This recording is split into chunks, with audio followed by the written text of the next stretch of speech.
Eighties, 90s వాళ్ళకి school పక్కనే 10 పైసలకు తినే నోరూరించే ఇమ్యూనిటీ బూస్టర్ గుర్తుందా? ఒక్క కాయలో ఎంత రుచి, ఎంత హ్యాపీ అండి. ఇంకా ఇప్పుడు అదే రుచి మనతో పాటు మన పిల్లలకు కూడా తెలియాలి కదా! ఈ పెద్ద ఉసిరికాయలు చక్కగా 2, 3 రోజుల్లోనే ఊరిపోయేలాగా ఇంట్లోనే చేసుకుందామా?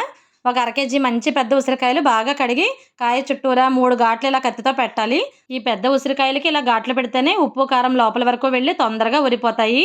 ఘాట్లు పెట్టుకున్న మొత్తం కాయల్ని ఇలా ఒక గాజు సీసాలో వేసుకోవాలి.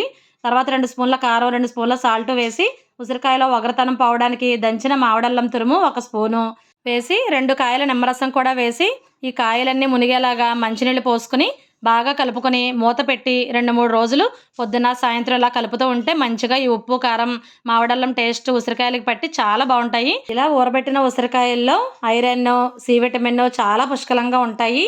రోజు మధ్యాహ్నం బడికి వెళ్ళేటప్పుడు 10 పైసలు అమృతఫలం బుగ్గలో పెట్టుకుని మంచినీళ్ళు తాగితే ఇలా నోరంతా తియ్యగా భలే అయ్యేది కదా!